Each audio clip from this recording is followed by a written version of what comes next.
একসময়কার জনপ্রিয় অভিনেতা ও প্রাক্তন সেনা কর্মকর্তা হাসান মাসুদ আবারও আলোচনায়।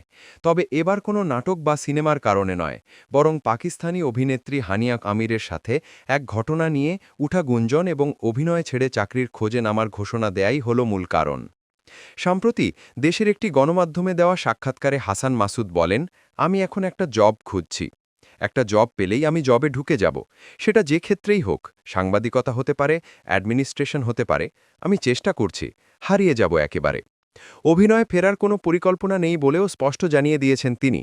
বরং পুরনো পেশা সাংবাদিকতায় ফেরার ইঙ্গিত দিয়েছেন এ অভিনেতা। তার ভাষায়, সাংবাদিকতায় ফেরার ইচ্ছে আছে, যদি ভালো কোনো অফার পাই। এদিকে সম্প্রতি সামাজিক যোগাযোগ মাধ্যমে ভাইরাল একটি পোস্টে দাবি করা হয়েছে, বাংলাদেশ শিল্পকলা একাডেমির এক অনুষ্ঠানে পাকিস্তানি অভিনেত্রী হানিয়া আমির নাকি অভিনেতা হাসান মাসুদের সঙ্গে হাত মেলাতে অস্বীকৃতি জানান। পোস্টে বলা হয়, সানসিল্ক আয়োজিত সেই অনুষ্ঠানে দেশের জনপ্রিয় তারকা আরশ খান, মিলন মালহোত্রা, আদনান আদি, মুন্না খান, রুবেল সহ অনেকে উপস্থিত ছিলেন।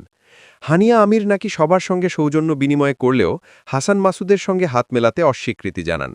ভাইরাল পোস্টে এমন দাবি করা হয় যে অভিনেতাকে কালো চেহারার কারণে হানিয়া আমির হাত মেলাতে চাননি। তবে বিষয়টি সম্পূর্ণ মিথ্যা ও ভিত্তিহীন বলে জানিয়েছেন হাসান মাসুদ। তিনি বলেন, এমন কোনো ঘটনা আমার জানা নেই। আমি হানিয়া আমিরকে চিনি না। তিনি কখন বাংলাদেশে এসেছেন তাও জানি না, কারণ আমি অনেক দিন ধরেই কোনো অনুষ্ঠানে যাই না।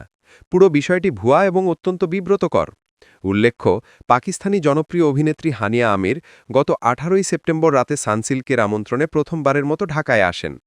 অভিনেতার স্পষ্ট বক্তব্যের পরও বিষয়টি সামাজিক মাধ্যমে আলোচনায় থাকলেও তিনি জানিয়েছেন, এটি সম্পূর্ণ গুজব এবং বাস্তবে এমন কিছুই ঘটেনি। উল্লেখ্য, ১৯৮৫ সালে বাংলাদেশ সেনাবাহিনীতে যোগ দেন হাসান মাসুদ। ১৯৯২ সালে ক্যাপ্টেন পদে থেকে অবসর নেওয়ার পর তিনি সাংবাদিকতায় যুক্ত হন। তিনি বিবিসি বাংলায় ২০০৪ থেকে ২০০৮ সাল পর্যন্ত কাজ করেছেন। তিনি মোস্তফা সরোয়ার ফারুকীর পরিচালনায় ব্যাচেলার সিনেমার মাধ্যমে অভিনয় জগতে প্রবেশ করেন। নাটক ও চলচ্চিত্র দুই মাধ্যমেই দর্শকপ্রিয়তা পান তিনি। দর্শকদের উদ্দেশ্যে এই অভিনেতার বলেন, আমার শুধু একটাই অনুরোধ দর্শকদের কাছে, সবসময় সৎ থাকবেন, সত্য কথা বলবেন। এখন পরকীয়ার প্রবণতা বেড়েছে, এটা থেকে বিরত থাকুন। তাহলেই ভালো থাকবেন, সুখে থাকবেন। মেড ইন বাংলাদেশ সহ একাধিক টেলিভিশন নাটকে অভিনয় করেছেন হাসান মাসুদ। একসময় ছোট পর্দায় নিয়মিত হলেও সাম্প্রতিক বছরগুলিতে তাকে আর দেখা যায়নি। এবার তিনি স্পষ্ট করে জানালেন, অভিনয়ে আর ফিরতে চান না, বরং নতুন জীবনের খোঁজে পা বাড়াচ্ছেন ভিন্ন পথে।